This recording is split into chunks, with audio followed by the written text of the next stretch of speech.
What's up, PTB Nation? Welcome to episode 86, Parking the Bus. I'm the Mr. Mike Agostinho here with you again. It's been a little while since we've talked. I know we missed a few key events to talk about, so I will be bringing you some episodes in the future. Episodes in the future reviewing the Champions League final, the Liga MX final, things like that. All right, that's all coming your way. We'll do some look backs at it, but I nearly went live last week when this news broke, what I'm about to talk about today. Two key stories that happened within a day of each other, but they were so big and there was so much to go over that I've actually been trying to research more and more to understand better what we're going to talk about today. So I hope that I can give you a good informative hour or so here tonight, talking about the World Cup 2026 host cities have been announced by FIFA. Yeah, by FIFA, not by the hosting committee, not by, the United bid, so to speak. It was FIFA and that just nauseating sight of Johnny Infantino, who went on our televisions on Fox on FS1. And it was just nauseating. I don't know a better word, vomit inducing whenever that guy goes on my screen. I'll talk about that in a minute as well, what I thought of FS1's coverage here in the United States and how they made even this into a huge spectacle. This is really FIFA being FIFA and Fox being Fox, to be honest with you. But again, 16 cities selected. There were some snubs, some surprises, and I actually have a final thought on that when we get to the end of that segment regarding that. And I'm making myself a note right now to talk about it on what I think about the overall decisions and I guess some sentiments I have for the cities that were left out, especially for a couple of them. So we'll get to that, like I said, in this next hour or so. And also after that, we're going to talk about the new Major League Soccer, MLS broadcast. I can't really say broadcast, streaming TV deal with Apple TV Plus. There's been a lot of negative feedback out there on the interwebs and even in the mainstream about this, but I have a different take. Of course, I've been a streamer for almost a decade now. I cut the cable cord almost 10 years ago. So for me, this is great news, but I really think this is the right decision. And I think MLS is ahead of the curve here. And I'll explain this a little bit later in the second half of the episode tonight. But we're going to start talking about World Cup 2026. That's the main focus right now. As you know, we call it the United Bid. Canada, United States, and Mexico. 16 cities selected to host. And if you're watching live right now, or if you're watching, after the fact on demand, whether you're watching on YouTube or on Patreon, not Patreon, on Twitter or wherever, we don't have a Patreon here, but if you're watching, wherever you're watching, you'll see scrolling along the bottom the cities as I give congratulations to Vancouver, Seattle, San Francisco, Los Angeles. I put Inglewood in quotes because there were two Los Angeles bids: Guadalajara, Monterrey, Mexico City, Dallas in Arlington, of course, Houston, Kansas City, Atlanta, Miami, Philadelphia, New York by way of East Rutherford, Boston by way of Foxborough, and Toronto. Okay, those are your 16 cities. So let's look over it one more time, and I'll give you some more specifics of the cities that were selected. We'll start there, okay? I'll start with the two Canadian cities. Vancouver by way of BC Place, okay? BC Place will be the stadium in Vancouver. It's where the Vancouver Whitecaps play. It's where Vancouver's CFL franchise club, whatever they use in the CFL, plays, okay? I'm not going to pretend to know anything about the CFL. But it has a capacity of 54,500. It's a good size capacity at BC Place. As you probably know, BC Place is an artificial surface. So this is one of the many stadiums that will have to replace the surface with, or at least lay a grass surface over the artificial surface. It's in 2022. It's an easy process. I imagine by 2026 it's going to be an even easier process, especially because although with a couple of these stadiums there's going to be a little caveat. I'll get into that in a moment as well. But it's a little caveat regarding the changing over of the pitch from artificial to natural grass. It's something that's going to be a little smoother, I think, in the NFL stadiums that do not house Major League Soccer teams. And I'll explain why in a moment. But again, 54,500 inside of BC Place in Vancouver. Beautiful site. I've never been there, but it looks absolutely gorgeous on television. It hosted, if I'm not mistaken, the opening ceremonies for the Winter Olympics when they were in Vancouver. I think it was actually remodeled for that event. And again, the Whitecaps have played there since their inception. And all around it's a no-brainer. They had pulled out, actually. Vancouver had pulled out of the running for a little while, and it would have been a shame if the World Cup had come to North America, come to Canada, and not gone to BC Place, to Vancouver, to the very cosmopolitan, West Coast city of Vancouver. Again, congrats to them, like to all the other cities. But also in Canada, the other city chosen as a host in Canada is Toronto. Obviously, they are that it's not the capital of Canada, but it is the cultural mecca of Canada, the cultural hub.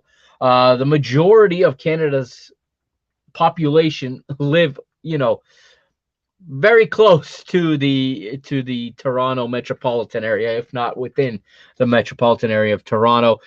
BMO Field is the name of the stadium. They won't call it that during the World Cup. I'll hit on that in a little bit as well, but we'll call it BMO Field right now. Capacity at the moment is 30,000. It will be expanded to 45,500 for the World Cup.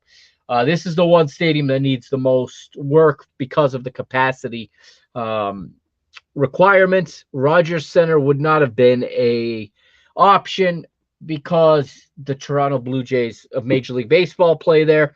You would have had plenty of attendance, and they could easily put a natural playing surface into Rogers Centre, formerly known as the Sky Dome.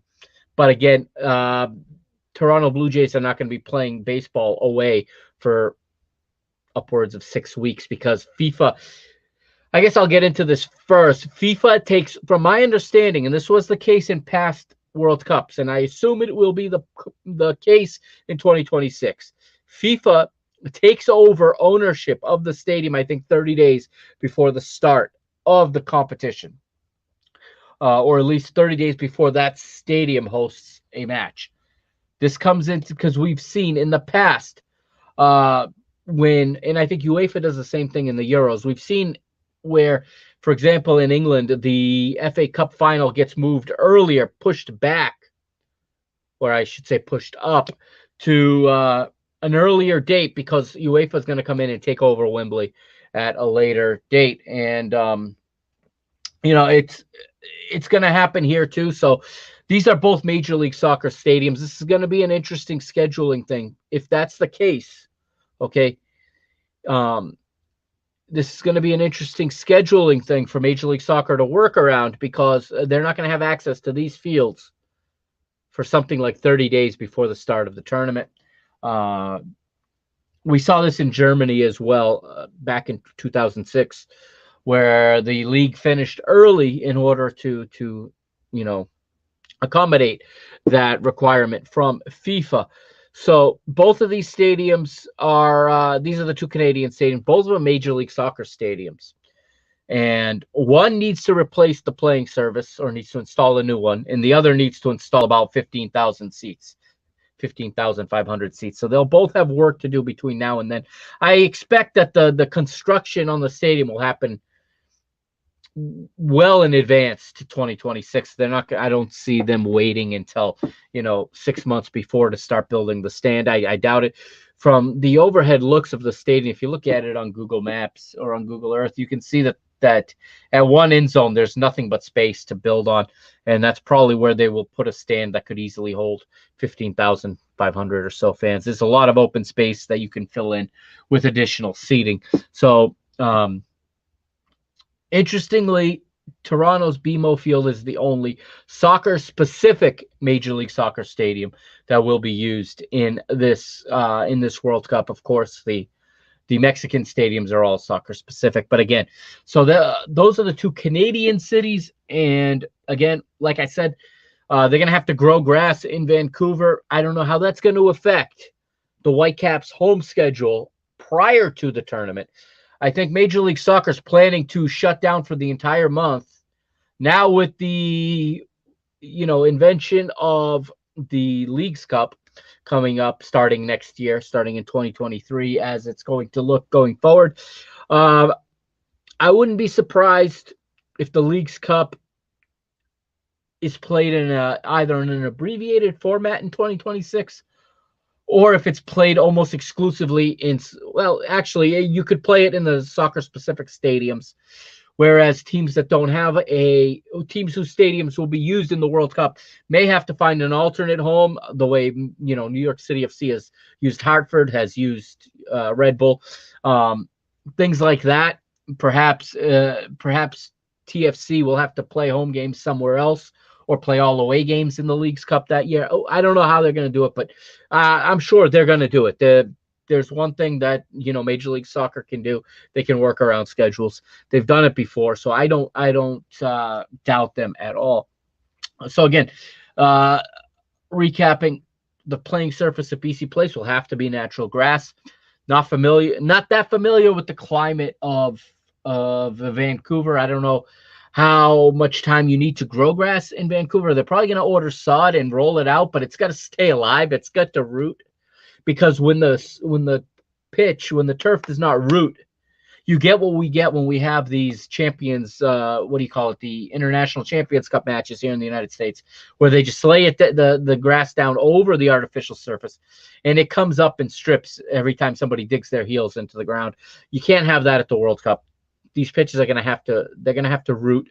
So my guess is that they got to be planted in the springtime, sometime in April or something. They're going to use artificial lighting and stuff too, and maybe even heating to keep these grass surfaces growing and rooting throughout the cooler weather that you'll have in March, April, and even into May, to get this ready for June 11th, which will be the start of this World Cup 2026. June 11, 2026. You can start the countdown now if you want. So that's going to be the big work at BC Place. And like I said, BMO Field, as we're going to call it for now, it's going to have a different name for that month. And I'll explain why to that as the episode goes on. They'll have to build, like we said, the 15,500 seats. In Mexico, three locations as well, 3 stadiums selected. The Azteca, the mythical Azteca, that some Mexican journalists and fans are calling to host the final. They didn't get the press release, or they didn't get the message when FIFA said the quarterfinals onward will all be played in the United States. They're calling for the final to be played in the Azteca for the 3rd time. Now, the Azteca is a mythical stadium, but the final is going to be in the United States. Okay, if there's one thing FIFA loves, it is profit. And there's no question. There's a reason the Mexican national team plays more games in the United States, more home games in the United States than they play in Mexico, than they play at the Azteca. It's about the profit. So I would bet everything that the World Cup final will not be played in Mexico City. In fact, I have read in various places that from the quarterfinals on, it will be in the United States. But no doubt, this is a fantastic stadium right now, listed at capacity of 87,523 at the Azteca. It will need some small renovations, from what I understand from the Mexican media that I do follow, and the Mexican American media as well. And it's one of the wonders of the world. I mean, you think of the mythical stadium still standing in world football. Okay, you think of Wembley, you think of the Bernabeu, the Camp Nou. You think of the San Siro. You think of perhaps the Olympic Stadion in Berlin. Right after that, for me, it's the Maracanã in Rio de Janeiro, and then it's the Azteca in Mexico City. As far as lore and as far as the romanticism, the nostalgia, just the bigness of it. These are stadiums that still hold well over 100,000. No doubt, if you're going to have a World Cup in Mexico, you're going to use Estadio Azteca, and I'm sure it's going to be ready to host the Mexican team's games. They're saying each stadium will host up to 6 matches. So it seems like as I've gone around, and thanks to YouTube, by the way, been able to get to watch news reports from all these various cities, whether in the United States, Canada, or in Mexico, from their local news. And one thing that's been consistent is everyone's saying they're going to get 6 to 8 matches or up to 6 matches. So we'll see how that plays out, how it actually falls when the schedule is made and when the matches are scheduled, how many times each stadium is going to be used. But it may be different in Mexico because Mexico will be hosting 10 matches, if I'm not mistaken, and Canada hosting 10 matches. I've also heard that, so I don't know how Azteca may get 6 in that case. Perhaps Azteca gets 6, 2 in Monterrey, 2 in Guadalajara. Speaking of which, the other 2 stadiums, Monterrey's Estadio BBVA, again, won't be called that during the World Cup, but for now we're going to call it Estadio BBVA. It's actually in Guadalupe in Nuevo León, and it is the home of Rayados, the home of Monterrey. And it's a beautiful new stadium built just a few years ago, capacity of 53,500. And it says in the bid book that the capacity is listed at 53,460. That's only a 40-seat difference. Already has a beautiful natural grass surface and very nice high stands. All the seats look very close to the action, and it's it's got a beautiful backdrop of the mountains in the background. Obviously, Monterrey, you can hear the king of the mountain. In that name, you can make it so it's a mountainous region with that name. And I think it's going to be a fantastic location, no doubt. We'll see. What remains to be seen is what time these matches are going to be scheduled. Because if there's one thing that they have FIFA has absolutely butchered in the past when hosting World Cup matches in Mexico and in the United States, it's the game on the pitch has suffered because of the time it's been scheduled to cater to a European television audience. I'm going to be the first one to say here, I don't think FIFA is going to do that this time. I think FIFA's focus and their target audience is not in Europe anymore. Bear with me for a minute. FIFA is much more concerned about the money that comes out of Asia, out of Southeast Asia, the Middle East, places like that. Okay, they got more money to make in these large countries around the world, not necessarily in Europe or Western Europe, as they have traditionally always kind of scheduled the matches to suit that television audience.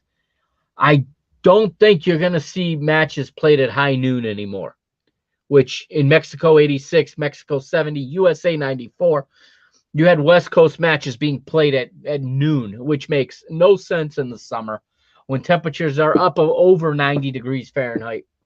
I think, I could be wrong, but I really think that the Copa America Centenario back in 2016 was very much a dry run for what a World Cup in 2026 might look like, logistically speaking. Matches were played at 6 p.m. and 9 p.m. Eastern time, if I'm not mistaken, perhaps a little bit different than that. A little late in Europe, but you know what?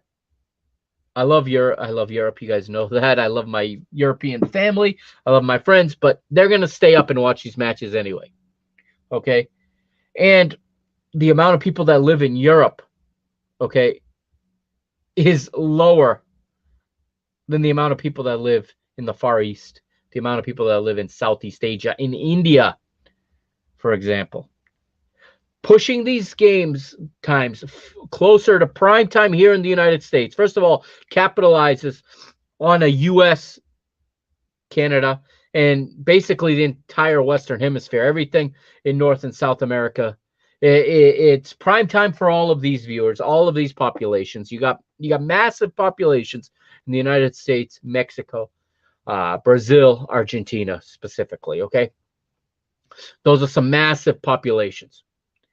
It also coincides with early morning and probably better viewing times in Asia, Australia, maybe a bit more in the middle of the night in India, but you can see why no time zone is perfect. Okay, no time zone is perfect. But I wonder what time they are going to kick off the majority of these matches. I think the final is a different story. The final is a different story.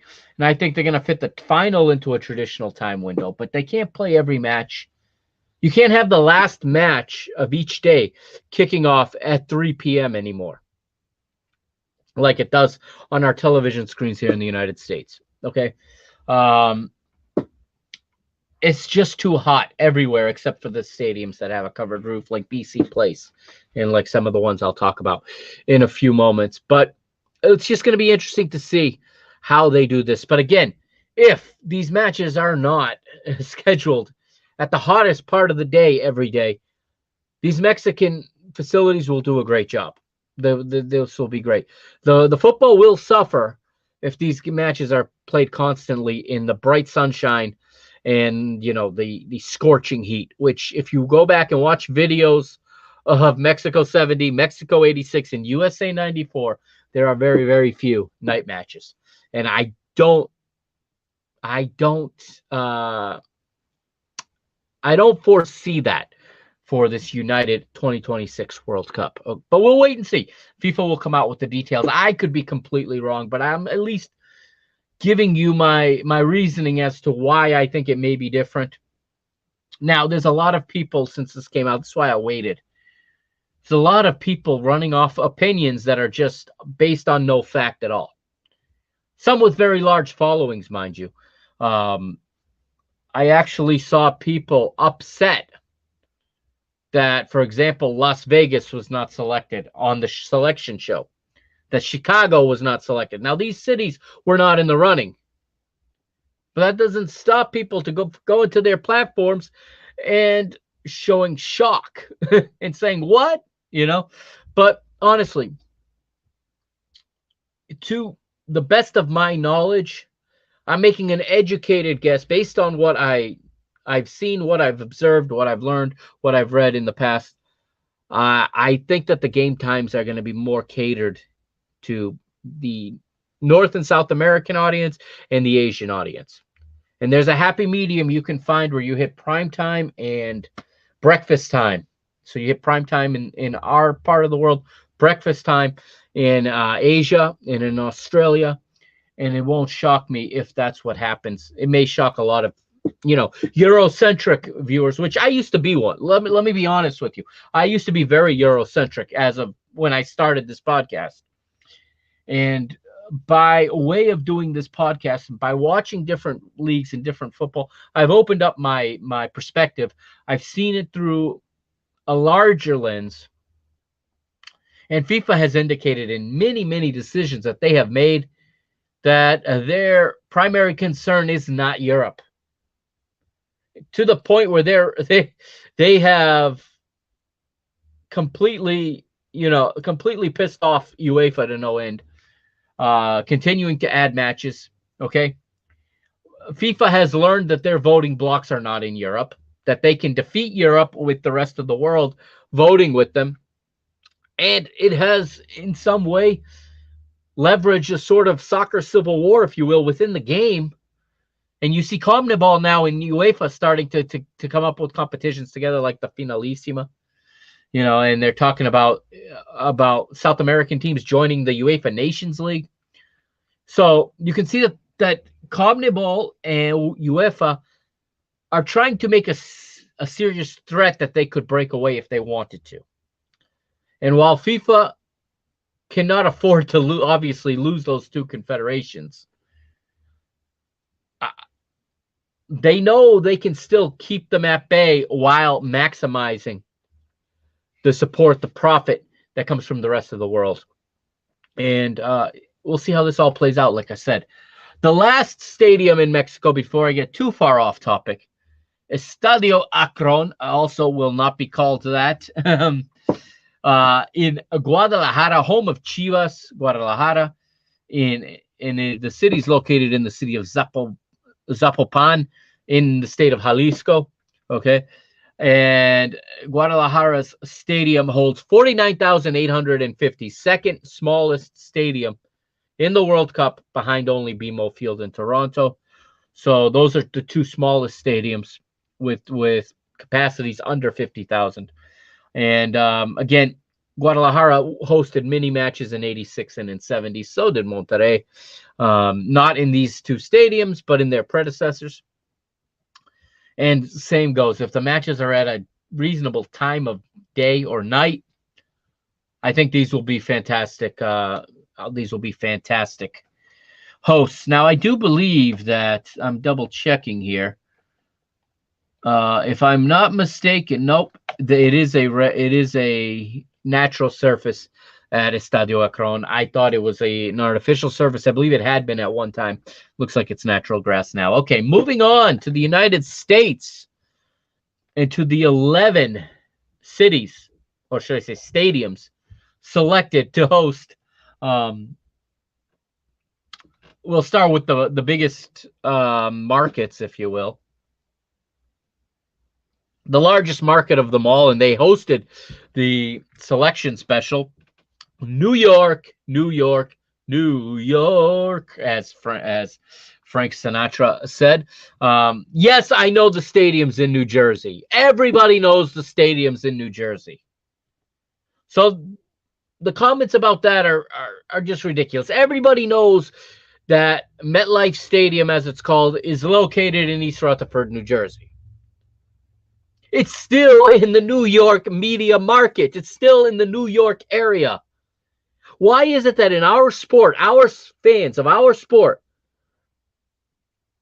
why is they always make fun of the Red Bulls, or before that the Metro Stars? Because they play in New Jersey. They're not in New York.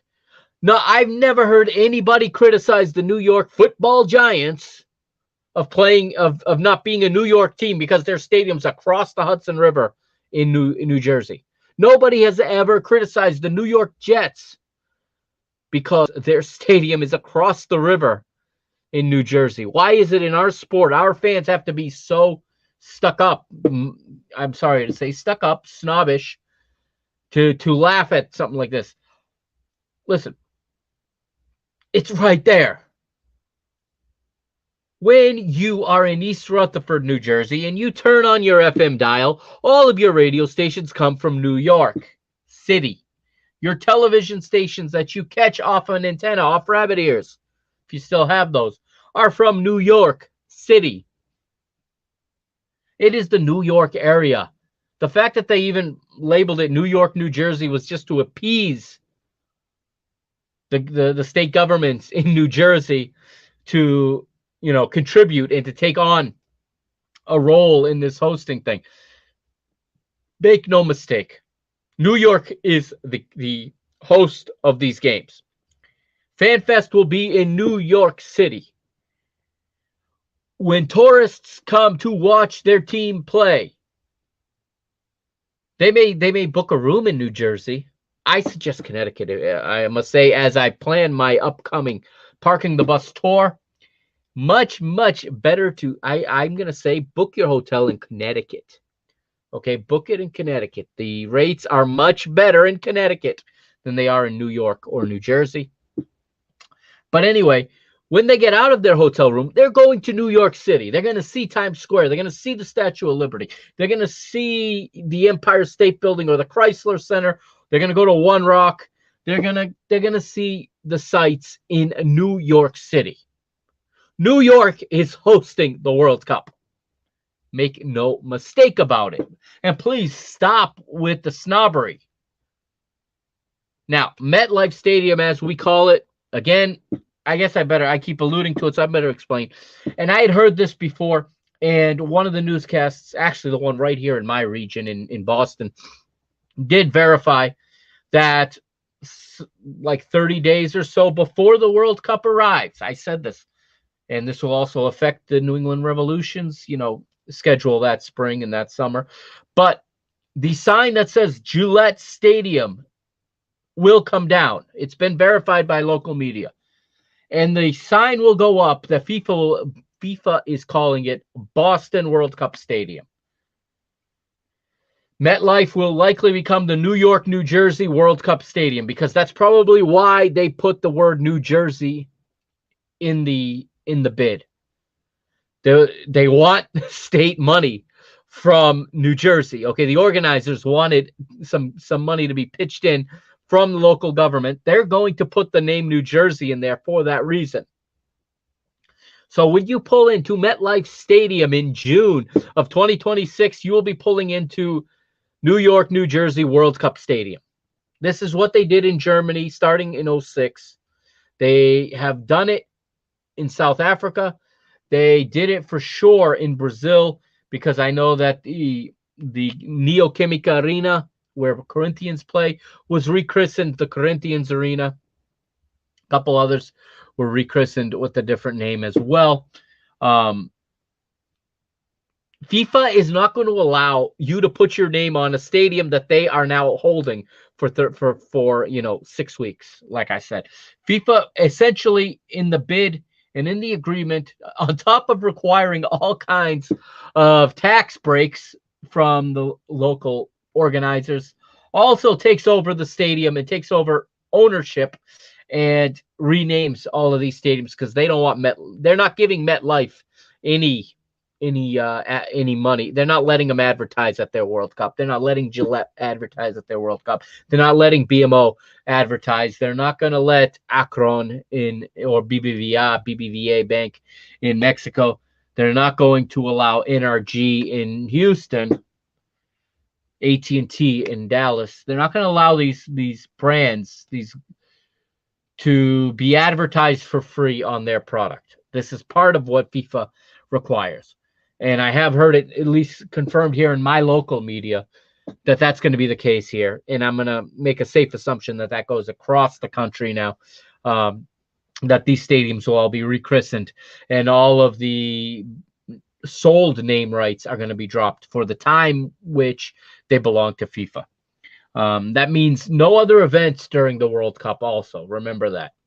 No concerts, no MLS matches, no American football preseason games, whatever. Not during FIFA's window of time. And the amount of money they're saying, and I heard estimates from different cities, but they're all in the ballpark of about $500 million to their local economies. They will happily hand those naming rights over for a period of time. Now, where I left off, New York, New Jersey. I still want to call this Giant Stadium. I know that Giant Stadium is a parking lot now. It's where you park to watch matches at this MetLife Stadium. But I am old school when it comes to that. I hate these corporate named stadiums. I don't remember them. I don't try to remember them.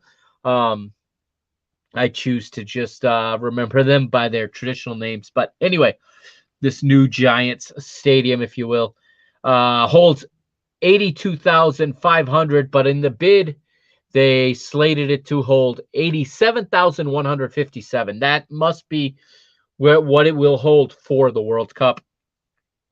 And I think this is the stadium that's going to host the final, in my opinion. If we don't run out of time, I'll explain why. But I do believe deep down in it. I don't believe I'm having an East Coast bias here. Again, going back to what I said, I think that Copa America Centenario in 2016 was very much a dry run for this World Cup. That final was held in this stadium, New York, New Jersey, as they're calling it, and it had a huge crowd, and it has all the amenities. Okay. Again, the other thing that's easy. This is something that works against the West Coast that they don't want to admit. New York, first of all, you have two international airports in very close proximity. You have Kennedy, and you have Newark Liberty Airport. Okay, to take in international flights. You still have other airports for domestic flights. You have LaGuardia. Not that far away is Bradley and Hartford, the Hartford, Connecticut airport. Okay, that airport could see travelers headed to New York, travelers headed to New England.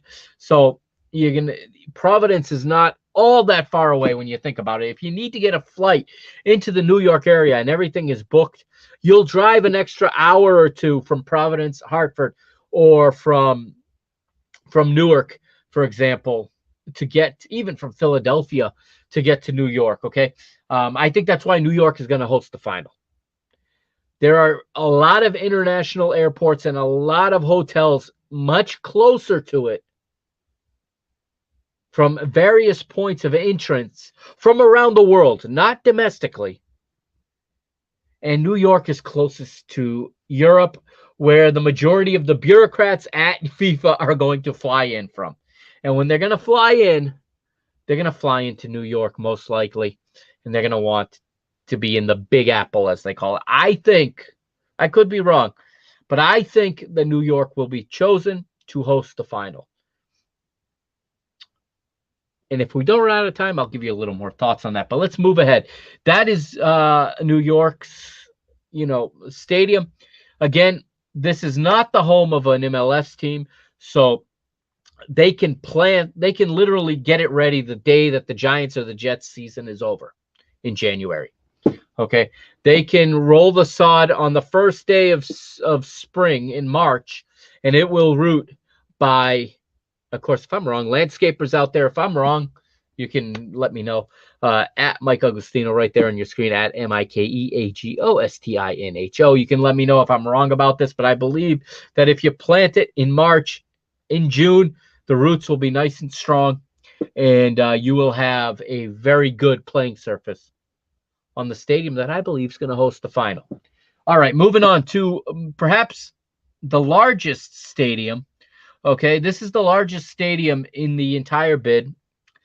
It is Dallas, Texas, or Arlington, Texas, if you want to be precise. I just shoot out everyone who nitpicks at New York for the stadium being in New Jersey.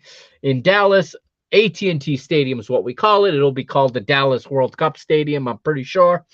That is located in Arlington, Texas, just outside. Capacity right now of 80,000, but their bid book capacity. So what the organizers gave to FIFA says it can hold a capacity of 92,967, and it's expandable to 105,000, which it's done on a couple of occasions where it's broke 100,000. Why don't I think that this one is going to host the final? I think it's all location. I absolutely believe it's all location. How many worldwide companies have, and think about the sponsors that FIFA has. Think about their global sponsors. How many have locations in Dallas? How many have locations in New York? This is another reason I think New York is going to be selected. In 1994, I know I was 11 years old, but I can tell you, and I've read about this over the years, but in 1994, the Rose Bowl was selected to host the final, and it was actually a huge risk because the organizers didn't know how popular this World Cup was going to be in the United States. But they chose the biggest stadium with the highest capacity because in 1994, FIFA's main source of revenue or biggest, interest, biggest concern was attendance. They wanted the highest attendance possible. That's not been the case, at least since 2006, okay? And I think that 2006 is really the blueprint for modern World Cups. 2006 brought you the first, organized fan fests, and we've talked about these fan fests and the fan parks. I think I started to talk to it without going into detail. The Fan Fest was something that did not exist in 1994. Okay, it did not exist. In 1994, much fewer supporters traveled to the World Cup. FIFA banked, and while people did travel, I'm not saying they didn't, but the stadiums were mostly filled by Americans. Okay, and Americans would travel to see the team of their ancestral home. Up here in New England, it was Greece, it was Italy, it was Ireland that played in the Northeast, not here in Boston or in New England, but they played in the old Giant Stadium. Argentina played up here. Okay, Nigeria played up here. Okay, all of these countries have solidified communities in the Northeast, and they were enough to fill the stadium. The number of traveling supporters now is tenfold more. So in 1994, the Rose Bowl was selected because it was the biggest stadium that could hold the most people, and because Hollywood was looked at as the Mecca of America at that time. And don't be confused, because Pasadena is not Hollywood, but that's what they selected. They selected Pasadena, and they got that huge crowd. And listen, USA 94 is still to this day the most attended World Cup in history, and it's not going to be passed, in my opinion, until we get to USA or United 2026. And then there's a lot more matches. And the stadiums are just as big, if not bigger. So you will see that record get smashed in 2026. But in today's FIFA, their focus is elsewhere. Their interests are their monetary interests are have different drivers, if you will. And attendance now is a minor thing, because FIFA, what they do now is, smaller stadium will charge more for tickets. That's all they're going to do. That's all there is to it. They'll make up the difference because they're going to drive up the price. They're using that model that fewer seats, fewer supply drives higher demand, and higher demand, pulls higher prices. So that is what FIFA will do. And I think Dallas hosts a semifinal. In fact, if I organized this competition, and I have a little experience organizing leagues and tournaments, I did a little bit of it in a previous job. Okay, nothing on the scale of this, obviously, but what I would do, because you want to minimize travel, or at least you want to keep travel equal. And this may be this is a, maybe I'm stretching here, but this is why I think there may be 2 Texas stadiums when you didn't see 2 in Florida, for example. I think Dallas and Houston are going to host the semifinals. I really do. I could see the 4 quarterfinal matches being played along the West. You could see Seattle, San Francisco, LA, and maybe one other city. Maybe if they're all in the United States, Kansas City would get that other bid, I suppose. I could be completely wrong on this, but from a logistical standpoint, you play the 4 quarterfinals along the way. Maybe you can't do that because Kansas City would have the team that comes out of Kansas City would have a huge advantage in travel. So maybe you use the 2 coasts. So in the quarterfinals, you have 2 coast cities, 2 West Coast cities. All right, the 4 winners now travel to Dallas and to Houston, same distance roughly from East Coast to West Coast. You play those 2 games, and now, because whichever flight is shorter from Houston to New York or from Dallas to New York plays second. So the first semifinal would be played in either, it looks to me from the naked eye that Houston is further from New York. So Houston would play the Tuesday semifinal. Dallas would play the Wednesday semifinal. And the 2 teams travel to New York, and you put the 3rd place game in LA. That's what I would do. The only problem with that is FIFA dignitaries having to fly across the country overnight to get from the 3rd place match to the final. So maybe they play the 3rd place match in Philadelphia or they played in Miami. Okay, perhaps they played in Miami.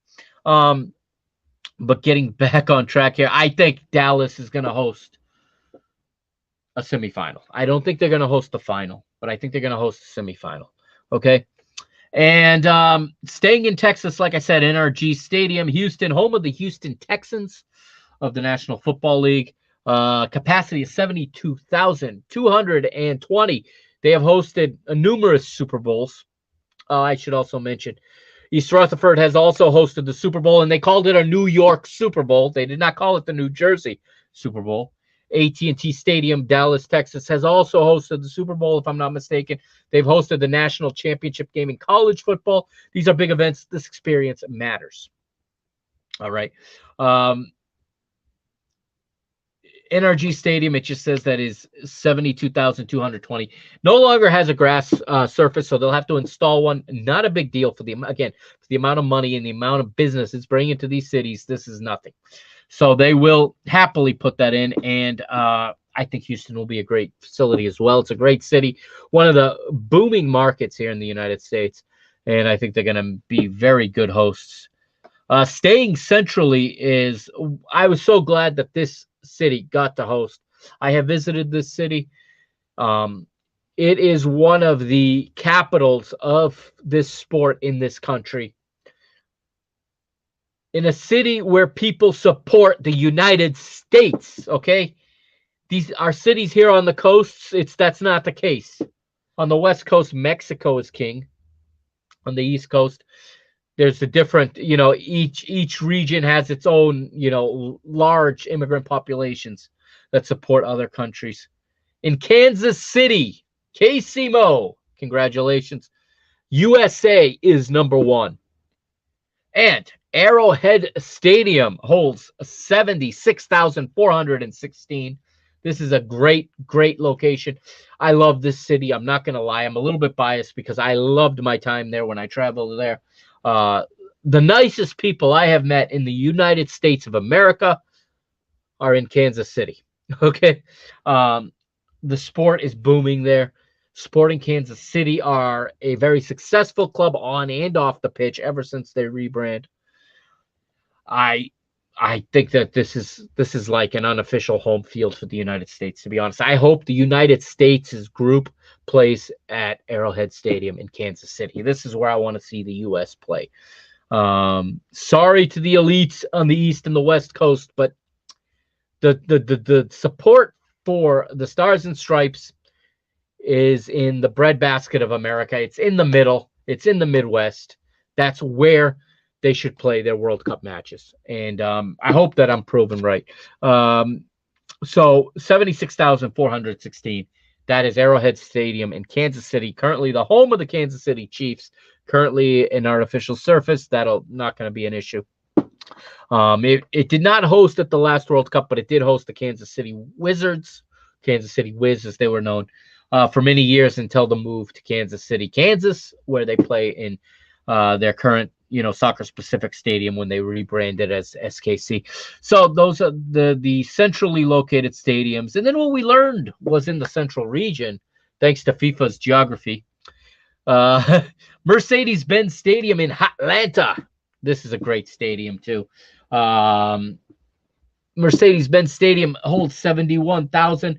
In the bid, it was said to hold 75,000. It's also said to be expandable to 83,000. Again, this could be a major quarterfinal or semifinal city. If my theory on where the semifinals will go is wrong, Atlanta could certainly play. It's a huge, huge hub. People are moving there in droves. It's one of the fastest growing cities in America, with maybe the hottest soccer culture in America, thanks to Atlanta United.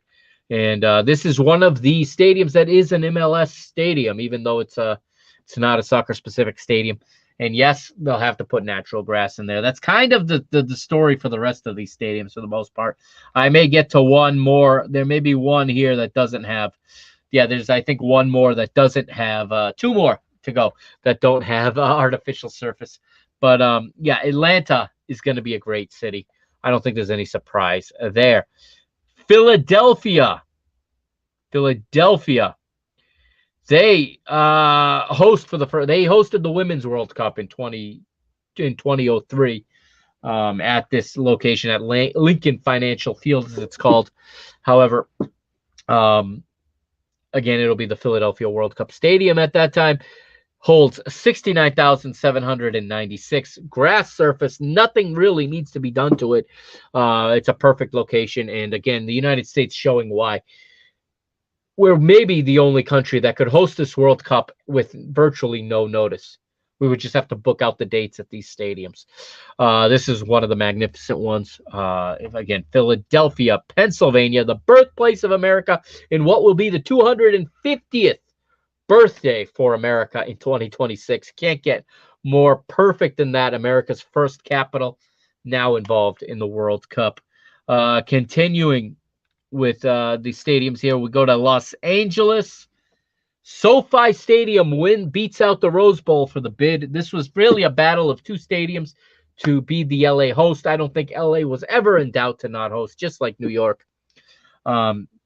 So I put in parentheses down there Inglewood, because SoFi Stadium is in Inglewood. Rose Bowl is in Pasadena. The SoFi Stadium is said to be expandable to 100,240, but its capacity currently listed at 70,240. So somewhere in there, there's room for 30,000 more seats, according to the bid. There is one small thing they're going to have to do. They're going to have to demolish some of the wall, remove some of the luxury suites around this on the ground level. The field level luxury suites will have to be demolished, at least for a year or so, so that we can widen the pitch and it can get the full 105 by 68 into that arena, into that stadium. There is a roof on this one, just like in Houston and just like in Atlanta. I forgot to mention Atlanta, Houston, and Dallas, along with Los Angeles, all have roofs on the stadium. So the roof will be closed at game time, I'm sure, because FIFA hates shadows. Another reason I don't think we're going to play a lot of daytime games. The shadows look horrible on television. And FIFA is very, very picky about those things nowadays. This is not the 94 World Cup anymore. Okay, this is not 86 with Maradona playing in the sunshine and the half the field being in the shadow at the Azteca.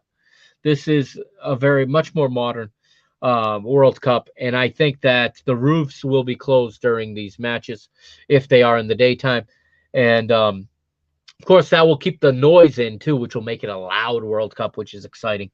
But they'll obviously figure out the dimensions issue. There's so much money here that it's going to be a drop in the bucket to make these changes. And they'll probably reinstall these luxury suites later on the ground floor. But the real cool thing is the oval-shaped video board at SoFi Stadium. State-of-the-art, brand new. It goes around the field, goes around above the field around the stadium, so everyone has a fantastic view of the video board. A very similar one in Atlanta as well. So that is LA, and I think LA gets possibly the opening match if it doesn't go to Mexico City. I think LA gets the opening match and probably gets the third place match if I were planning this. It gets the third place match, not the final, for reasons I've already stated. Moving on from LA, we stay in California. San Francisco Bay Area, they're calling it, as the host. And it is Levi's Stadium in Santa Clara, California, home of the San Francisco 49ers, that has hosted big events. It's hosted Super Bowls, WrestleMania, which is a huge event as far as putting on an event, and the amount of people that they get, even more people in there because you can seat another 20,000 people on the field. No stranger to big events, and fantastic location. Nothing to say, nothing to complain about. Natural grass surface, not used for Major League Soccer, so you don't have to worry about it. FIFA can come in whenever they need to and get everything up to snuff.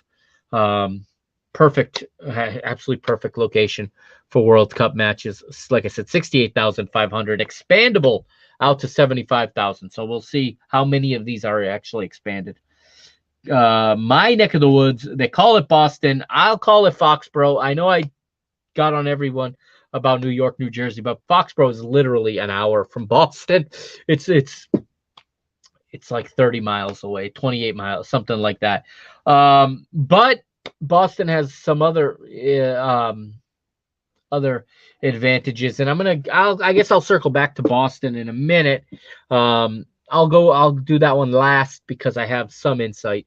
Miami's Hard Rock Stadium also selected with a capacity of 64,767 bid book capacity, meaning that it will be at about 67,518 come World Cup time. Again, Miami's Hard Rock Stadium is gorgeous.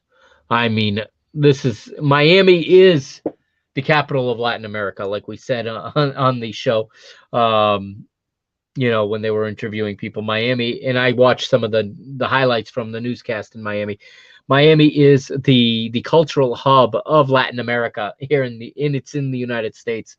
Such a diverse place. The mayor of Miami said that they usually have to close the city down when there are World Cup games on television. Certain streets have to be blocked off and closed to accommodate the people. He can't even imagine how much work it's going to be when they host matches. I think Miami's going to be fantastic. The only thing, my real concern about Miami is weather. It is there is no roof. There's a roof over the seats, but not over the pitch. And thunderstorms are very frequent in this time of year in Miami. A lot of heavy rain. We could get a soggy pitch. It's not ideal. I think they'll make it work, though. I think Miami will make it work. Again, another stadium that has hosted all the big events, Super Bowls, WrestleManias, things along those lines, Orange Bowls, college and national championship games. They've hosted them all. They know what they're doing, and they can run big events in Miami. And in Seattle also selected to nobody's surprise. 69,000 is the capacity of Lumen Field, and it's the home of the Seattle Sounders. They believe they won the bid over with that beautiful crowd in the CONCACAF Champions League final, where the Sounders finally broke the jinx and finally brought the CONCACAF Champions League title to Major League Soccer, beating a Liga MX side in their home stadium. The biggest home advantage, perhaps, in North America is Lumen Field. And if the United States don't play in Kansas City, I hope they play in Seattle, but I bet you they're going to play in LA, because I just said a little while ago that I think LA is going to get the opening match. I've also heard the theory of 3 opening matches, one in each country, with full. It wouldn't put it past FIFA to extend the pageantry to do it 3 times. That makes all the sense in the world. So we'll see where the United States plays, but they'll definitely have a great home field advantage in Seattle. And that brings me back to Boston now. And you'll notice it seems like, from what I'm hearing, from what I'm reading, what I'm having in private conversations, is that Boston seems to have beat out DC. Okay. I'm shocked that DC, even though the stadium was going to be in Baltimore, because FedEx Field is a disaster, and it's not in DC anyway, and RFK Stadium is condemned. And why don't the Washington football team, why don't they go back, rebuild RFK Stadium in that location, and put the team back in DC? Let that Landover, Maryland landfill that is FedEx Field crumble. Let that be deteriorated. Let that go to waste, and get back into Washington, D.C. If there had been a stadium in Washington, D.C., I think D.C. gets this bid. Now, why Boston beats out D.C., Maryland? I had to think about this, and I had to look into some things. Now, Gillette Stadium's capacity right now, 65,878. Their capacity in the bid book is 70,000. So it looks like they can expand a little bit and get 70,000 in there. Both stadiums use an artificial surface, so that's not the thing. I think the thing that won this bid for Boston, and I happen to be aware of this, which a lot of people aren't, a year ago, maybe a year and a half ago, new training pitches were opened at Gillette Stadium. And when FIFA came to tour, they saw these new training pitches under construction. grass training pitches. What was revealed to us from the New England Revolution? Someone in the, I forget who, but someone in the New England Revolution's,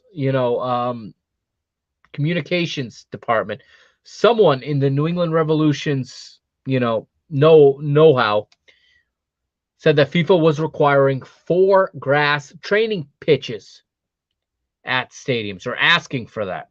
I don't know if they were requiring, they were asking for it.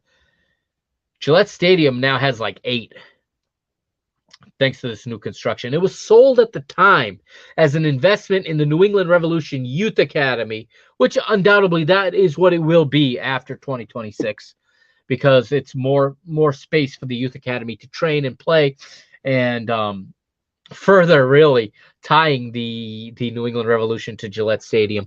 But again, I think these training pitches were installed to get this bid, not to better the experience for the New England Revolution Youth Academy. That's not what I think was really the motivation. That's the selling point to us here in New England. But I think the real selling point was to FIFA. And I'm vaguely familiar with the stadium in Baltimore. I've seen it. I've been there. I've been by it, I should say. I've been to Baltimore a number of times. Thanks to this great sport of football, I've been to Baltimore.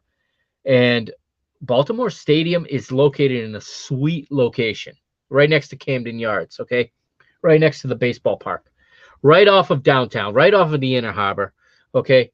When we used to have the coaching conventions there, it was one of the spots you could see from anywhere, pretty much. You could walk there. That whole area of Baltimore is fantastic. They are having a little bit of a crime problem recently. It's spiked a bit, so that may be a reason why Baltimore and DC may have lost out as well, because both of those cities are having a little more trouble than others in tackling crime right now. But the idea was that the Fan Fest was going to be on the National Mall, and from what I understand, there's still going to be a Fan Fest on the National Mall, but I don't know who's driving to Washington, D.C. to watch matches on a big screen if their team isn't there. But I thought that was a cool idea with the National Mall as a Fan Fest location. The matches being played at the stadium in Baltimore where the Baltimore Ravens play, not far away at all. All right, Baltimore and Washington, D.C. are not far from each other at all. So it even makes some sense. It's not ideal, but it was the best option when FIFA saw FedEx Field falling apart, essentially. I heard that on their tour, pieces of concrete were falling, and they saw that and literally saw this dilapidated stadium in the state it was in, and there was no way they were going to put the World Cup in it. And then they kind of readjusted the bid, and they included Baltimore, merged with Baltimore. I think Baltimore had its own bid at the time. They merged them together. I think the one thing that it's lacking, because again, that area of Baltimore is awesome and it's downtown. Gillette Stadium is not downtown by any means. It's going to be a hike to get from Boston or from Providence. They're both, similar distance to Gillette Stadium. For traveling supporters from around the world that are not familiar, it could be a logistical headache to get out to Foxborough from either Boston or Providence. Or even Hartford, even that's also a possibility. But whereas Baltimore, you get off the airport, you get on the train, you're downtown, there's your stadium. DC, you can hop on a train from DC. It's very easy to have shuttle services. They had it in the works. Shuttle services from DC to Baltimore would have been easy. I don't think Baltimore has the space in its urban center where they have this stadium located for the training pitches. I'm assuming the training pitches, if I had to guess, would be at DC United Academy, probably too far away.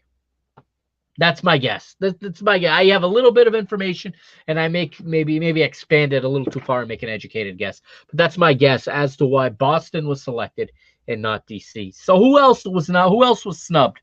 Let's go to that real quickly. We've got Cincinnati. My heart breaks for Cincinnati.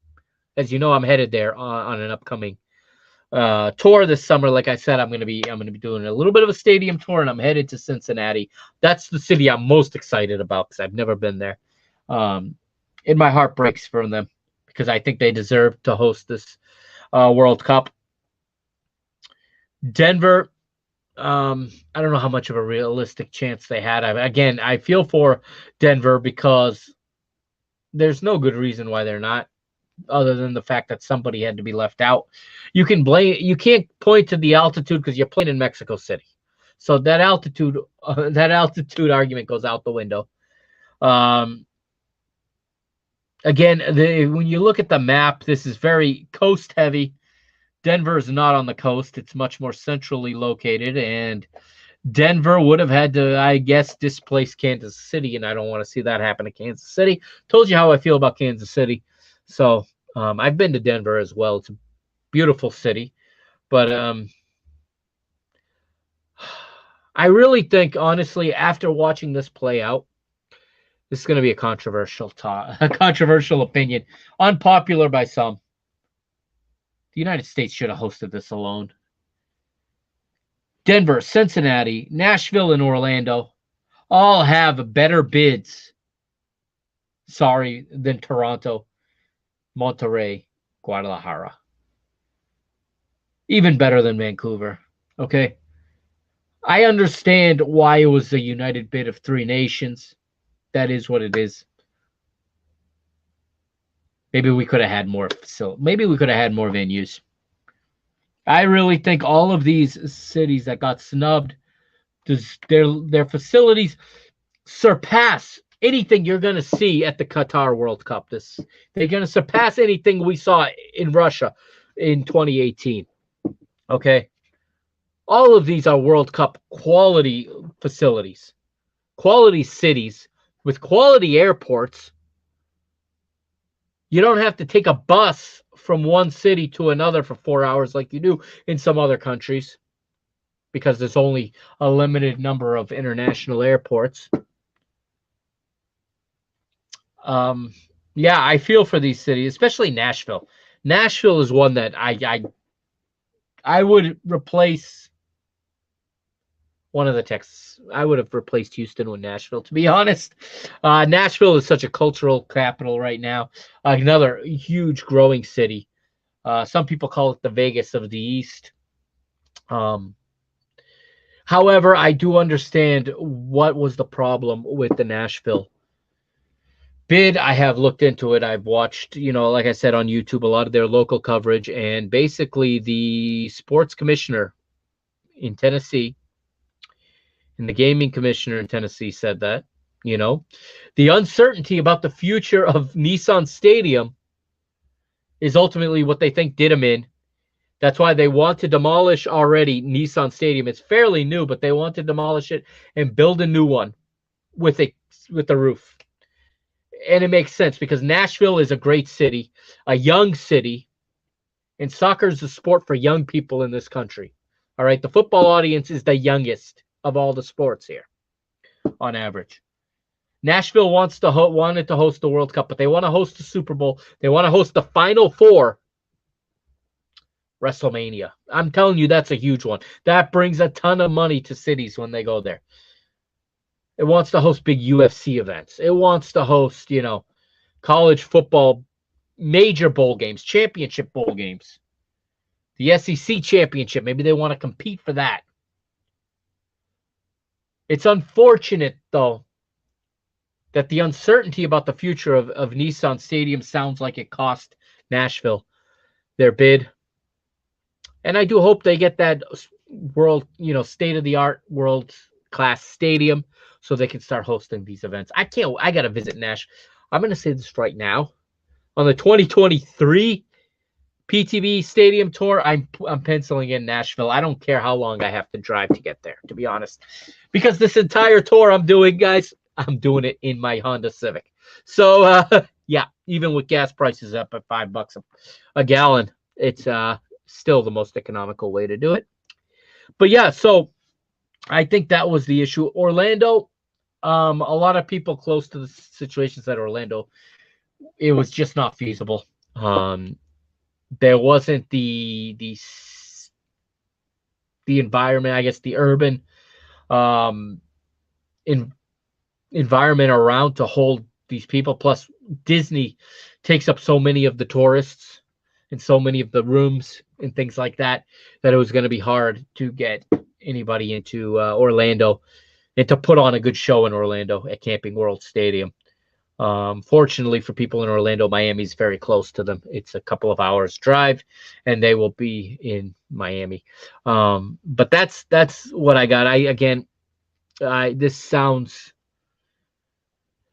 somewhat controversial, and it's not meant to be, but I am disappointed at this point that the United States is not hosting the entire tournament in the United States, because we have more than enough facilities. There's even other ones that dropped their bids that we could have done 16 stadiums in the U.S.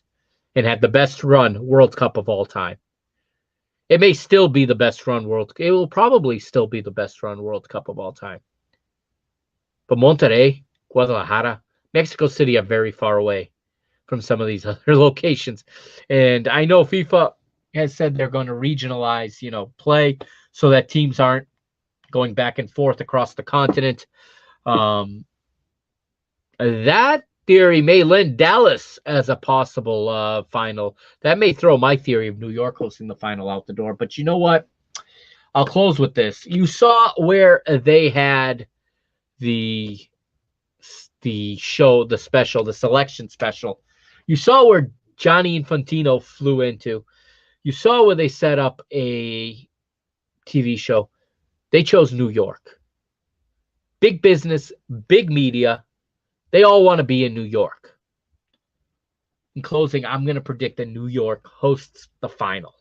Sorry, LA. Sorry, Dallas. Both worthy locations. But I think the fact that New York is the center of the universe when it comes to when you think of America from outside of the United States, yeah, it's New York that they want to be in. New York didn't get it last time. LA did. But last time, the final was selected by the USA 94 organizing committee. This time, it was selected by FIFA, or will be selected by FIFA. I will bet the house that it is in New York, New Jersey. All right, I'm going to take a quick little break here. I know it's been a while, been over an hour already. But when I come back, I'll give you my thoughts on MLS, new streaming deal with Apple TV. Here's a quick little video, and be right back.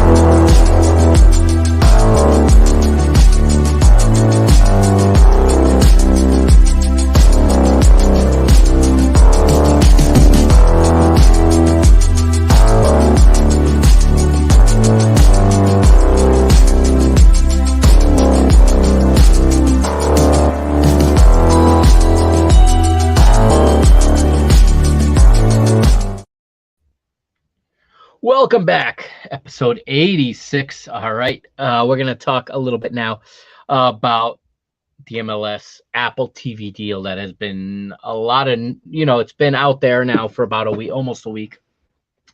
About a week. I have the press release here, and this is right on Apple's website. So this is coming directly from Apple. I'll read it first. I'll start with that, and then I'll give my thoughts on it. It says Apple and Major League Soccer to present all MLS matches around the world for 10 years, beginning in 2023, and a historic first for sports fans. In a historic first for sports, fans can stream every single Major League Soccer match through the Apple TV app without any local blackouts or restrictions. Right there, I'm already a fan.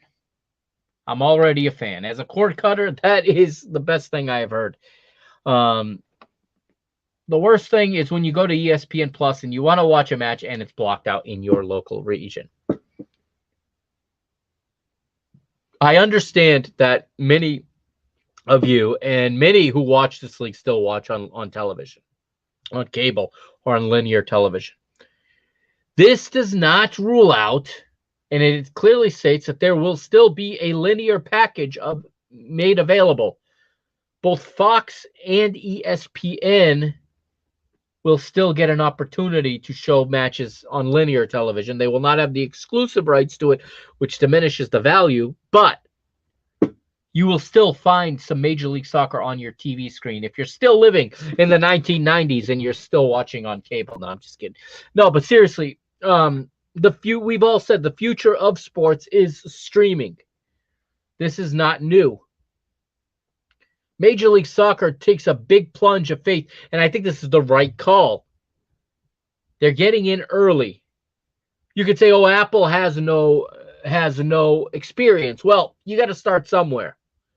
CBS had no experience covering our sport when they landed the rights to the UEFA Champions League and put it. The big thing is you're putting it behind a paywall. Well, guess what? Everything you watch is behind a paywall now. UFC has been behind a paywall since its inception. That hasn't stopped its growth into one of the big sports in the world and in the country. There's a huge overreaction about a paywall when people are still willingly paying $210, $220 a month for cable subscriptions, to which they watch a tenth of the channels that they subscribe to. My guess is this is going to be like a $4, $5, $6 a month paywall. And you get all the matches in one place. It doesn't get better than that. You're going to get better coverage because they're going to create original MLS programming. You're going to get pre and post game. You're going to get a wraparound show on Saturday nights. As a podcaster, I've been begging for this. Part of the reason I can't talk Major League Soccer as much as I'd like to is because it's impossible to keep up with 28 teams at once. But now you're putting it all in one place. It makes that job a lot more doable. Matches on Saturday and Wednesday, by and large. You cannot complain about that. I'll read some more of the press release. Apple and Major League Soccer today announced, this was on June the 14th, that the Apple TV app will be the exclusive destination to watch every single MLS match beginning in 2023. This partnership will be a historic first for a major professional sports league and will allow fans around the world to watch Major League Soccer, Leagues Cup, which I talked about that a little bit. I'm sure when it approaches, I'll talk about it more. And some select MLS Next Pro and MLS Next matches. Those are you. I believe MLS Next is the continuation or the is the successor to what was the DA, the United States Development Academy, and MLS Next Pro is essentially the new reserves league for lack of a better term. So now you can even watch that. You can keep up with your club's youth and reserve teams. If you're a diehard fan, there's nothing better for you. Yeah, if you're a casual fan, it may be hard to find, but you know what? How many people have Apple products? How many people have? I'm sure a lot of people have Apple products and Apple TV. And I am sure that a lot of people will still find this on Apple. And I'm sure that Apple's going to add other content that's going to bring other eyeballs to the platform that could still stumble them into Major League Soccer. And this is all without any local, like we said, any local broadcast blackouts or the need for traditional pay TV bundle. Now, I had a feeling this was going to happen. I didn't know it was going to be Apple, but I had a feeling it was going to be an all-streaming package. I thought it was going to stay with the ESPN3, to be honest, or ESPN Plus, excuse me. But a year or two ago, Major League Soccer told their clubs to not make any more deals with their regional sports networks or regional TV deals, okay? Obviously, that was with this in mind. They knew that the television contract was expiring at the end of this season, the 2022 season. Now, the business side of the game is something I try to follow very closely. It's something that's incredibly interesting to me, almost sometimes more than the play on the pitch. Not for And that's just football in general, because it when you talk about football on the pitch, a lot of people know what they're talking about. A lot of people give good information, give good analysis, but a lot of people are good, and when a lot of people are good, they start to sound the same, myself included. Much more interesting to hear about the media and the business side sometimes. It's a good change of pace. So I did know that the TV contract was expiring. Now, when this news broke, I had my phone blowing up from some people. One very notable person, whose name I won't mention, who has been on this show plenty of times, who said RIP MLS. And yeah, that couldn't be further from the truth. This is quite the opposite. This guarantees 10 years of life to Major League Soccer.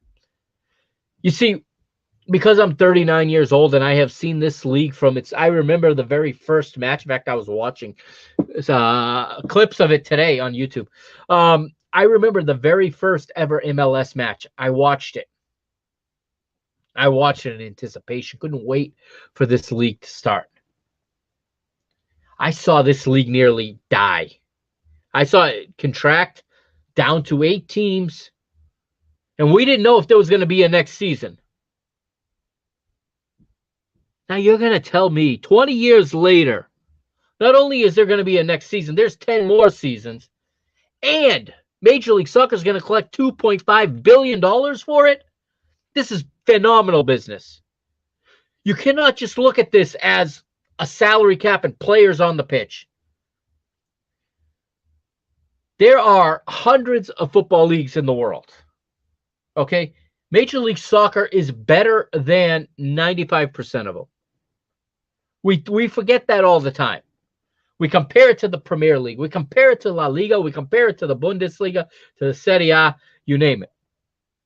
I'll even say we can compare it to the EFL Championship as well. You can also compare it to the Brasileiro, the Liga MX, okay? Whether or not Major League Soccer is better than these leagues, I don't know. Okay, I watch a lot of leagues, and there's, some leagues are better than others, no doubt about it. Some leagues are better than others, but I think that overall, Major League Soccer is one of the best run leagues in the world. And a lot of my criticism have been about that, but the truth is, and I've heard it from players, okay? I didn't come up with this myself. I've heard this from players in interviews they've given around the world, in which they say that Major League Soccer is the best run league they've ever been in. May not be the best tactical league, may not be the best technical league, but every team has state-of-the-art facilities. Every player's paycheck clears every single time. Every match is televised. Most stadiums are full. Most stadiums have very good attendance. Not every team is operating in the black, okay? Some teams are still operating in the red.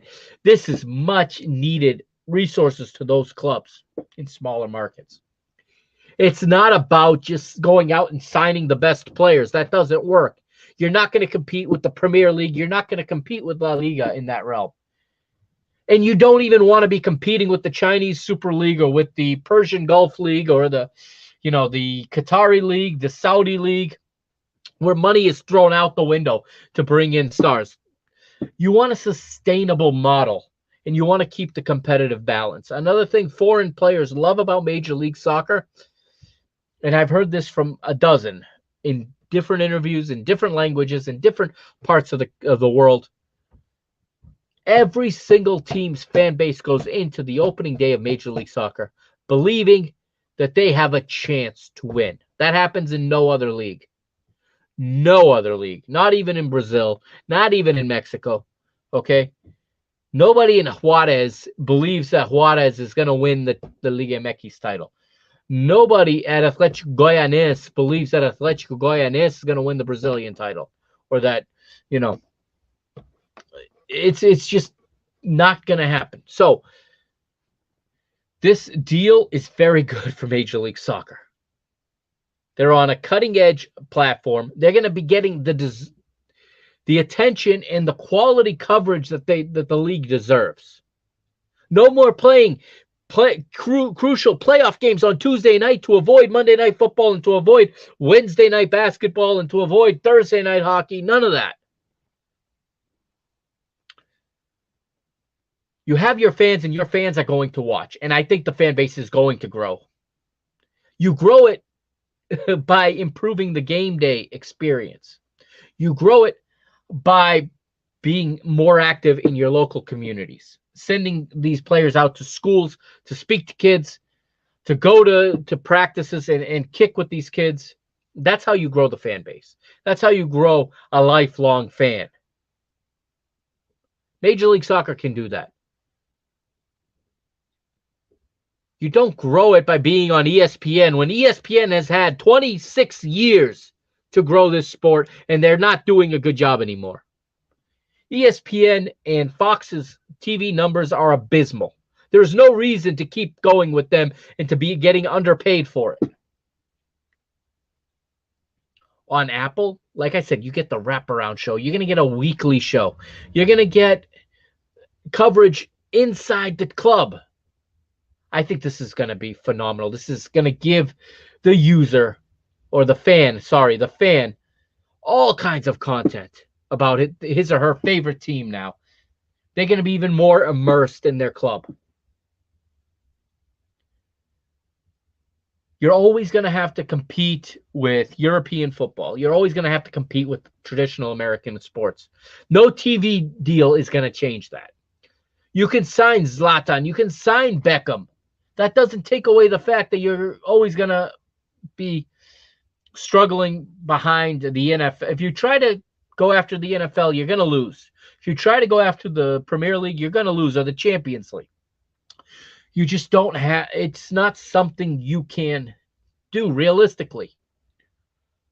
I think that this deal is going to grow this for another, you've guaranteed another generation of fans in America that Major League Soccer will be there.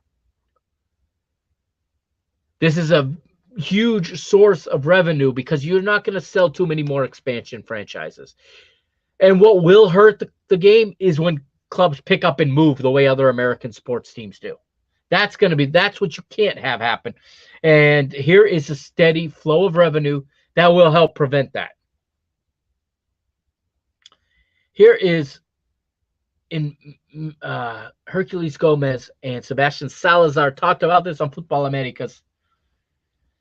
And this is an opportunity that they said for the league to buoy up the big TV markets. You still need them. You need New York. You need Chicago. You need Los Angeles. You need Boston. You need Washington, D.C. You need Houston to all be very relevant. That means you got to get the Revolution into Boston.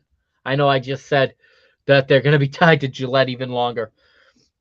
But as long as the Kraft family owns both franchises, I see a perfectly legitimate future with the Revolution training at Gillette Stadium and training at the training facilities they've just created for them and playing their matches in another Kraft-owned stadium in the city.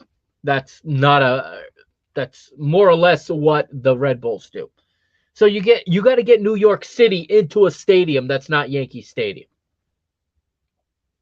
Right? You gotta find a way to build in New York City. You gotta find a way. These extra millions of dollars may be able to get that extra research, to get those extra people on board that have the influence to make this happen. Okay? You've got to fix these markets. That's a big problem in the league right now, is what's going on in Chicago. So that needs to be resolved. Okay? You got one more expansion team coming in the foreseeable future, according to Don Garber. That's likely going to be Las Vegas.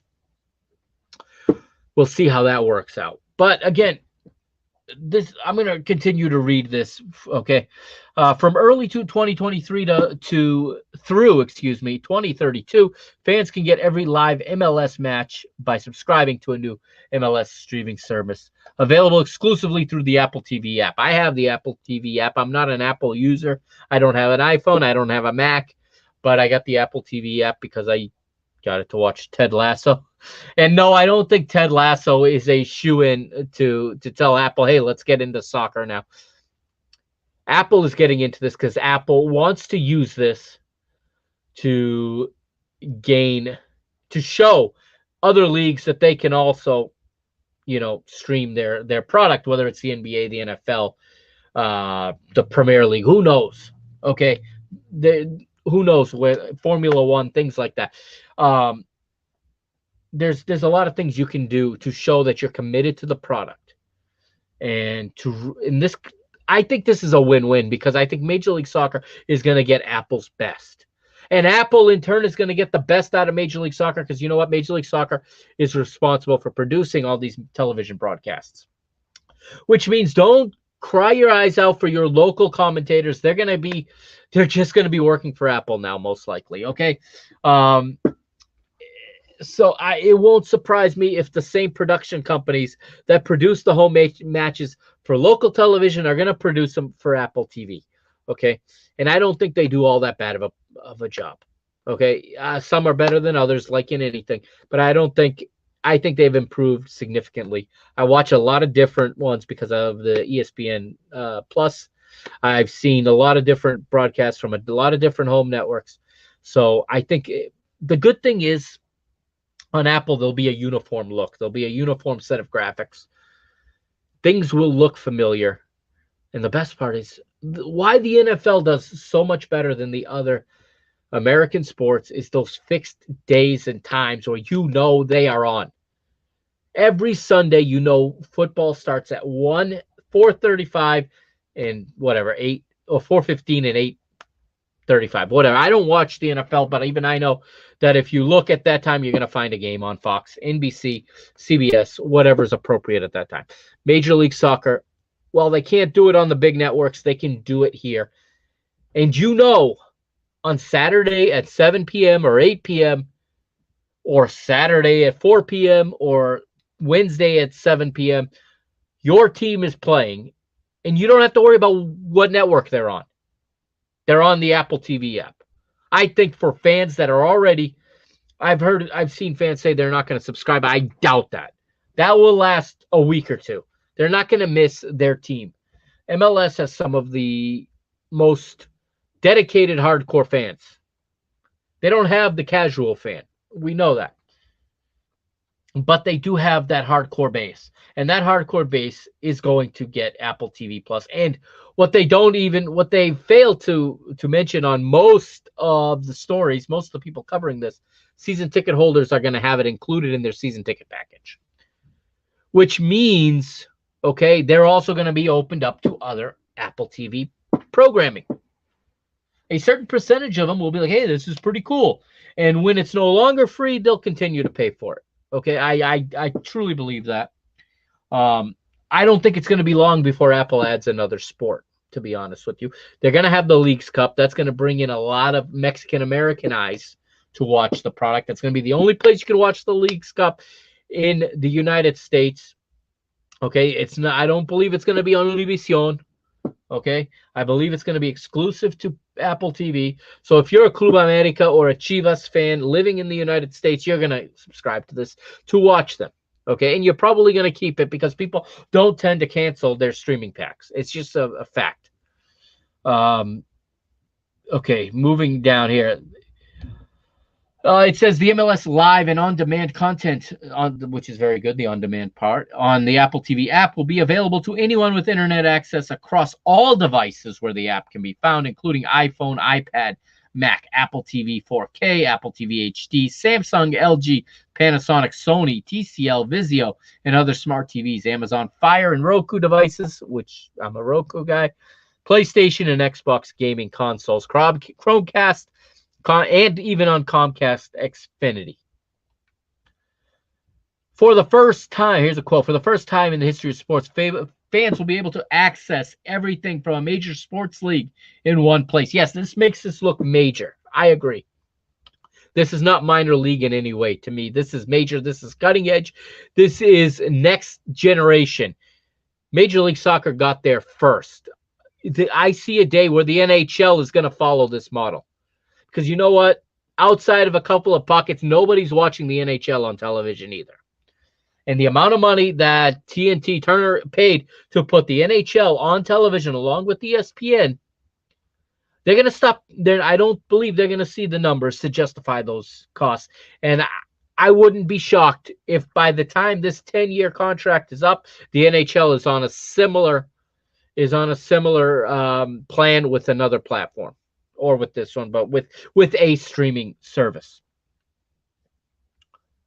Also, fans move. The day of growing up in the town, growing up in a town and living your whole life there doesn't really happen that often anymore. People grow up, they move. That's why you have fans in different cities. So you grow up in New England and you move, like so many New Englanders, to Nashville or to Florida or to Arizona, to California, wherever you're moving, Texas. New Englanders are going everywhere. It doesn't matter. You can still watch your team. You don't lose touch with your team living abroad. Well, not abroad, but living in another area. I know friends of mine that have moved away that have to hack, basically geo-hack into streaming device to watch the Celtics or the Red Sox, because of everything's done on local television other than the nationally televised games. I think Major League Soccer is ahead of the curve here and is ahead of that problem. Wherever you go in the world, you can watch your Major League Soccer club. You can move away and watch your club week in and week out the way I watch my club on the other side of the ocean. On the screen, I'm showing my Mr. Benfica t-shirt because I am Mr. Benfica. That's my other podcast. And I watch Benfica day and night. Okay, I watch the men's team. I watch the women's team. I watch the youth teams because I have the club's channel. Apple TV Plus is essentially giving every MLS fan a club channel for his or her club. So that quote came from Eddie Q, Apple's Senior Vice President of Services. Apple is the perfect partner to further accelerate the growth of Major League Soccer and deepen the connection between clubs and their fans, says Don Garber. Moving along, because we're running late here. This show's run longer than I wanted to, but as you can probably tell, I think this is a good thing. I'm looking forward to it because I'm a streamer. Here's my $5 a month. I hope I can pay the entire year in one. What I love about these streaming packages is when you can pay a yearly rate, you usually get a discount for doing it, and you don't have to worry about it again. You don't have to worry about it. You pay it once and it's done. You use your Christmas money, you use your whatever, and it's done, right? I look forward to doing that next season, and I look forward to I think I'm going to watch this league closer than I ever have before, to be honest with you. I would even dare to say maybe I won't be seeing as much Liga MX going forward because I have this all in one spot. And even if I do, I can DVR Liga MX and I can watch Major League Soccer. I can watch the wraparound show. That's what I'm looking forward to. And just the whip around show, and just keep track of more teams and more of what's going on. Really have a pulse of what's going on in the league. Okay. The pros and cons, I think the pros, listen, the money is the pro. It's going to cost Major League Soccer about $65 million a year, if I read that correctly, to produce the matches. So you can cut that out of the profit. That's still, listen, $250 million a year of incoming revenue to stream games on a platform with a name recognition like Apple. Apple has been producing baseball games. I don't care if it's not going to be perfect at first, but when we sit here in 10 years, I think you're gonna see Major League Soccer in a much better place than it is today. That's what I believe. I'm not interested in the casual fan anymore. I'm going to be honest about that. I know that the business line, but I think that's the business of the 90s, business of the 2000s. In the 20s here, in the 2020s, I think you have to cater to those who shell out their wallet for you. You cater to those hardcores. I know the belief was that hardcores will always be there. You give them what they get, and you try to bring in the casuals. I disagree. I think you keep the hardcores happy, And I think once they get engaged on the platform, they're going to love this. Of course, unless you produce poor content, but it's in the club's interest to produce good content. They're getting this giant rush of cash, of influx of cash, invested in hiring the correct creative people to create the programming, to create the broadcasts, the team-specific programming, the magazine shows, whatever, okay? And really, really let your audience get to know your club. Behind-the-scenes footage is huge. More of that. Documentaries, more things like, the LAFC documentary that's on ESPN Plus. More things like that. That is what's going to endear your fan base to your club and make it generational so that their kids grow up Red Bulls, Revolution, DC United, Sounders, Timbers, LAFC fans. That's what they need to do. It's not go sign Cristiano Ronaldo and Lionel Messi and everyone will come watch. They'll watch for a little while and then it just becomes another match. Same thing. We saw it with Beckham. We saw it with Zlatan. We saw it with Henry. It gives you an initial, jump. But in the end, that's not how you're going to sustain the league long term. It's to sustain the fan base long term. Now, naturally, with growing in revenue and growing income, the salary cap should grow. I don't foresee any MLS owner agreeing to scrap the salary cap. I've seen that suggested by reputable people, but I think that they're just missing the mark there. I think that I don't see any major leagues. This isn't going to be the beginning of Pro Rel, unfortunately. I'm a big proponent of Pro Rel, but at least the league will be here in 10 years for us to argue about this some more, okay? I guess that's going to do it for this episode. I really hope that, the cons, I should have said the con. The cons are obvious. The game's not on network television, not on national TV, probably not going to be on too many bars. But you know what? We've had that for 25, 30 years now. And has it it's grown, but are you going to reach? Is there really anybody out there that's never heard of Major League Soccer at this point? I think most people have heard of it. If they haven't heard of it, they're not going to stumble across it and say, oh, what is this? People get into football either because they come from a footballing culture, they start playing football, or their kids start playing football. That's not going to change with the streaming package. And you know what? Streaming's becoming so common that it's literally, no different than getting cable. Everyone said that when they started with Netflix original series, oh, it's not on TV. Oh, yeah. Ted Lasso's never been on TV. And how many Americans have watched Ted Lasso? It's only been on Apple TV. And, so many people have found their way to see it. They will find their way to Major League Soccer one way or another if the product is good. And the product being good is not always about getting big names. The front offices and the coaches need to get better and build better teams. Be a better team. Play better. So, and actually, the play on the pitch, the level of play is good. You can watch the Belgian league, and the only difference between the Belgian league and Major League Soccer is that the top teams in the Belgian league get to go to the UEFA Champions League, and they get an influx of cash for doing that. And Major League Soccer teams don't get that. You don't get that with the CONCACAF Champions League. That's the only difference. The quality of play is no lower in Major League Soccer across the board, on average, than it is in the Belgian league, or than it is even in the Turkish league, some leagues that are gaining, the Russian league. Major League Soccer is right there with those clubs, right there with those leagues. There's more players here. Okay, there's more opportunities. That's the other thing. There's more opportunities to play.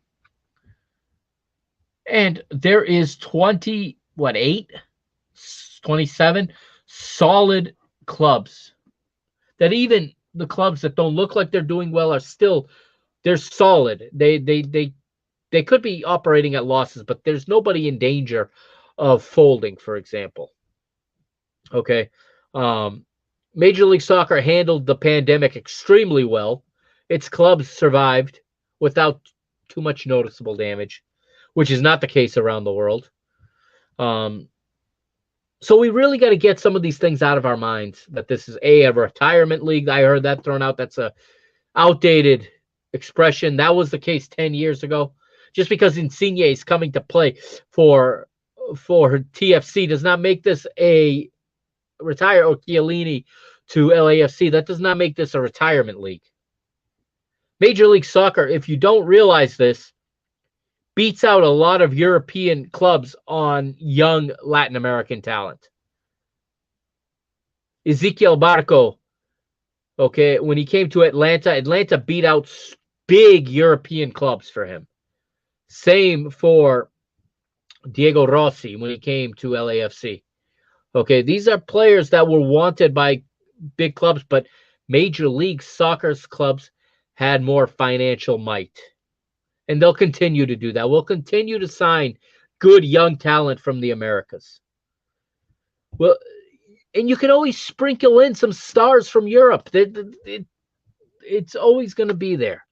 Okay, there are always going to be star players in Europe towards the end of their career that want to come to the United States because they want to live here and they can play for a few more years. That does not make the league as a whole a retirement league. Portland Timbers have a diehard fan base that sell out always. Seattle Sounders have, 35,000 season ticket holders or whatever it is. They don't sign retirement players. You can do it without signing the names. And when the opportunity to sign one of those names comes along, you take it. If it makes financial sense for you and for your club. I think the future's bright for this league. I've never been more up on this league than I am right now. I've never been more positive about the future of this league than I am right now. And that's going to close this episode. Make sure you subscribe on YouTube. Hit that subscribe button down there if you're still with me. On Apple, on Spotify, and all the podcast players, make sure you subscribe. Drop a 5-star rating for me if you can. Help me continue to fund this project by doing that. If you're going to be at one of the locations on my PTV tour, give me a shout on Twitter. Let me know you're there. Maybe I can meet up with you. And, maybe I can even get you on camera. I'm going to try to film some video, make a little travel video out of it. So if you want to be on, let me know. All right. I'll put up the cities in just a second in the outro, and you'll see I'm headed to Yankee Stadium. I'm headed to Subaru Park, headed to Audi Field, and to TQL Stadium. That is, of course, New York, Philadelphia, Washington, D.C., and Cincinnati this summer over the course of the month of July. So I look forward to that. And I'll be back at some point when work isn't too busy. I'll be back. We'll circle back and we'll talk about the Champions League final. We'll talk about the Liga MX final at some point, maybe together. We'll wrap up the Women's Champions League as well. I'll give my final thoughts on that. And we're counting down and building up to the start of the Women's Euro. So that's all coming your way here on the Parking the Bus podcast. Thank you for listening. Thank you for watching. I'm the Mr. Mike Agostinho signing off here on the PTV Media Network.